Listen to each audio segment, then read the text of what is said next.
Devant. Nasa 50 inches yata ito. So problema nito, testing natin, power on natin. Unang sira niya ito. So ngayon ito na kaagad yung problema niya, no.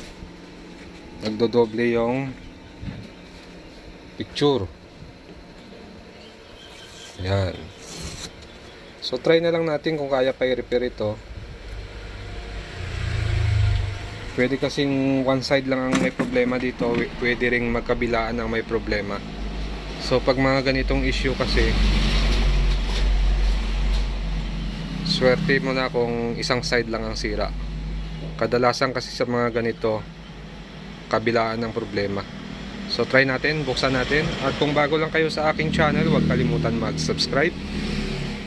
So sa mga ganitong issue, pwedeng may damage dyan yung clock signal, swapping voltage, kaya gumaganyan yung display niya. Pwedeng one side lang ang sira niyan, pwede ring magkabilaan ang sira niya.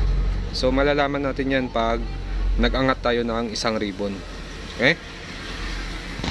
So ito yung kanyang model 50 QUH V04 Devant ang tatak. Power supply niya, mayroon siyang T-con rito, mayroong heatsink, hindi pa natin makakita. Tingnan lang natin kung dito yung issue. Tapos ito naman yung kanyang mainboard.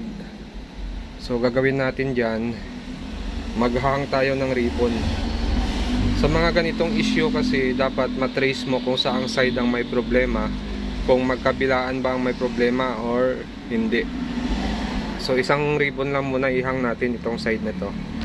So bunot muna natin yung saksakan para safe tayo. So ingat-ingat tayo, baka kung makakalikot tayo dito sa T-con or sa ating ribbon na nakabukas yung TV, pwedeng madadagdagan yung sira nun. Kaya ingat-ingat, lalo na sa mga nagdi-DIY, no? Ingat-ingat po tayo. So ito, testing natin. Power on natin, makikita natin dito yung isang ribbon ay tinanggal natin ito, tapos ito nakakabit. So try natin kung may display ba yung side na yan. Wala. Ayun, mayroon, no? So parang buo yung display dito, yun, no? Okay yung display niya, no? Walang flicker yung side na ito. Sunod natin gagawin dito ay hahanapin natin yung clock signal. Tapos iba-block natin yung clock signal.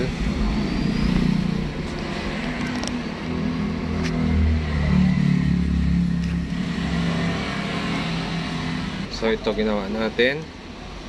Nag-tape tayo dito ng 15 pin.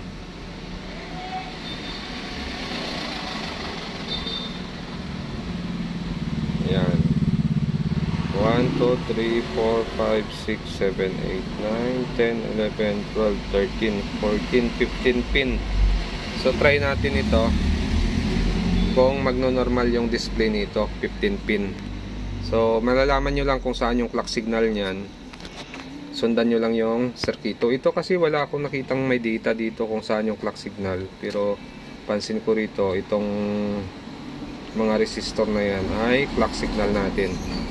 Kasi dito sa kabila, manggagaling yung circuit na yan dito sa malaking IC.